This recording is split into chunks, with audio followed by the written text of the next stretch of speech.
কিরে, তোরা কি কথা বলছিস?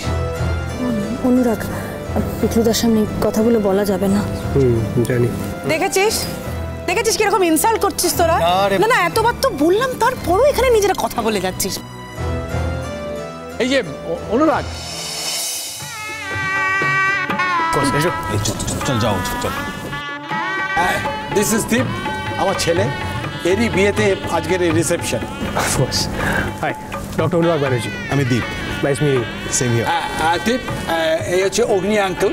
তুমি অনেক ছোটবেলায় ওনাকে নিশ্চয়ই দেখেছো, এখন মনে করতে পারবে। কেমন আছো?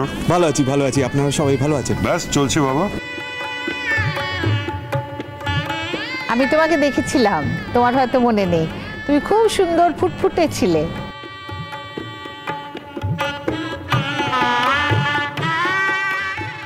মল্লিকা, আমি কিন্তু খারাপ অভিনয় করছি না, একদম সুখী একজন হাজবেন্ডের অভিনয় করছি। অথচ কদিন আগেই আমার স্ত্রী প্লেন ক্র্যাশ করে মারা গেছে। অথচ দেখো, কোথাও কোনো ফাঁক রাখিনি, অনুষ্ঠানে কোথাও কোনো ত্রুটি ঘটতে দিইনি। শোনো দীপ, এই মেয়েটি হচ্ছে মেঘলা, খুব ভালো গান গাইছে। তোমাকে এর কথাই আমি বলছিলাম।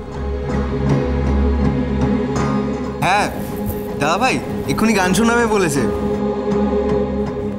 ও, আপনি আমাকে চিনতে পারছেন না? হ্যাঁ, কোথায় দেখেছি বলুন তো? হ্যাঁ, আপনাকে কিন্তু আমিও দেখেছি। আপনি আমাকে দেখেছেন কিনা আমি জানি না। ও, মনে পড়েছে, কালকে কালকে না?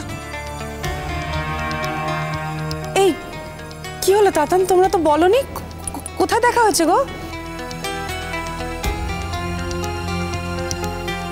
আরে বাবা, আমি তোকে আগে থেকে চিনতাম না, কালকে বাই চান্স। ওই কালকে গয়নার দোকানে। দেখেছো কাণ্ড। বৌমা যখন আসছে না, তখন প্রেজেন্টেশনটা আপনাদের কাছেই দিয়ে দিই। উর্মি, না না, এসব বৌমাকেই দেবেন। না না, এটা আপনি রাখুন না, ছোট্ট আশীর্বাদ। কিন্তু এসব আপনারা কি করেছেন বলুন তো? আচ্ছা, তাতে কি হয়েছে? এটা তো একটা আনন্দের অনুষ্ঠান নাকি? একটা উপহার দেবো না? না না না, এইসব ফর্মালিটির কোনো দরকার ছিল না। এসব ফর্মালিটি নয় দাদা, এটা ভালোবাসা, আশীর্বাদ। তোমার ছেলে বৌমার কাছে আবার আমাদের ফর্মালিটি কি? মেঘলাদি, চলো আমরা গানটা শুরু করে দিই। এইসব প্লিজ। চলো চলো চল, আসো আসো।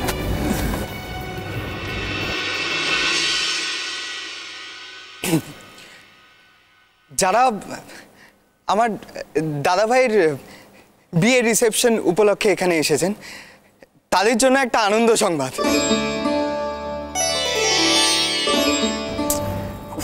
কি শুরু হলো এর পাগলামি? মেঘলা সেন এই সময়ের একজন বিখ্যাত গায়িকা, উনি আজ আমাদের মধ্যে এসেছেন। আমার দাদা ভাইয়ের বিয়ের রিসেপশন উপলক্ষে আপনারা সবাই কিছু না কিছু উপহার হাতে করে নিয়ে এসেছেন।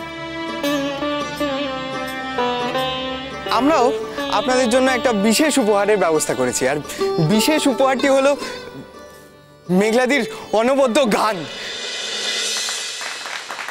ওকে, সরি, এসো প্লিজ।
नसीब में ये बात हो न हो, शायद फिर से जन्म मुलाकात हो न हो, लग जा गले।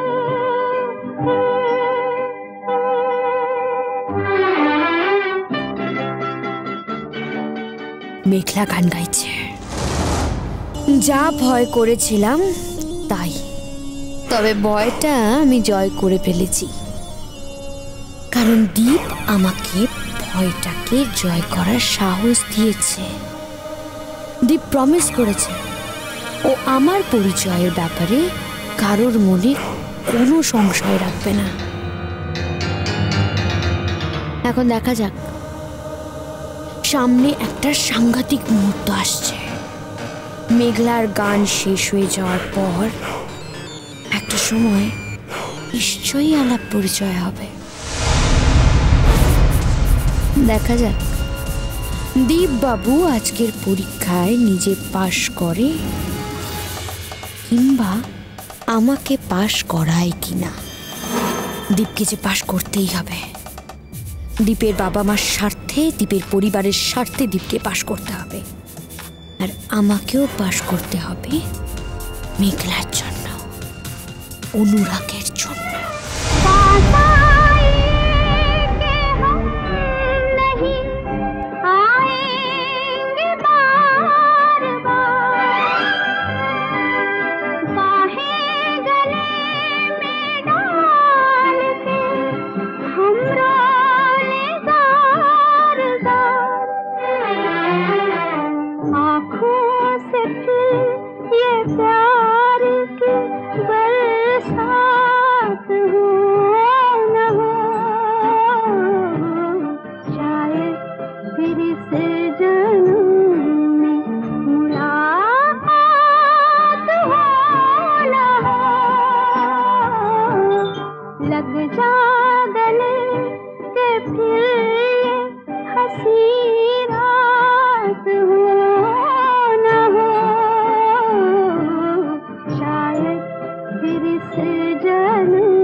এই তোমার বৌমা এসে গেছে।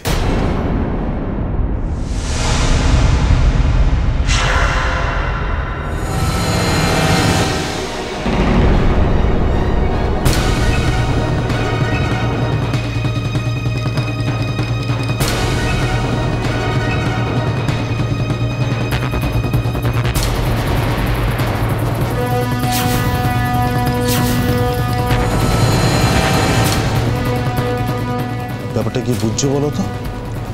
আমি কিছু বুঝে উঠতে পারছি না বাবা। কি বলেছিলাম আমি তোমাকে? হ্যাঁ, কিন্তু এখন কি করব? দেখতে পাচ্ছ তো বাড়ির সবাই বলছে যে ওরা বিদেশ থেকে এসছে। কি বলছো তুমি? ও যতই অন্যরকম ভাবে সাজুক, তুমি বুঝতে পারছো না এটা দিদি ভাই। কি গো, কি দেখছি? তাই তো দেখছি। কিন্তু বোমা এই জেঠু এত মিথ্যে কথা বলবেন কেন?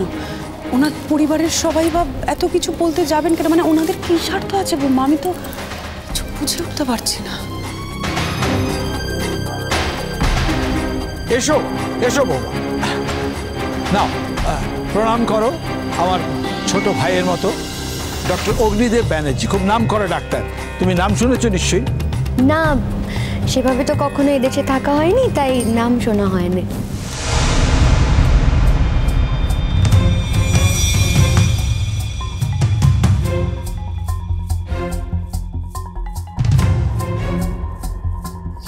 তুমি ওকে বলছো কি করে বলো তো? ও তো 6 মাসে 9 মাসে এখানে আসে, ও কি করে নাম শুনবে বলো তো? পিছে নদী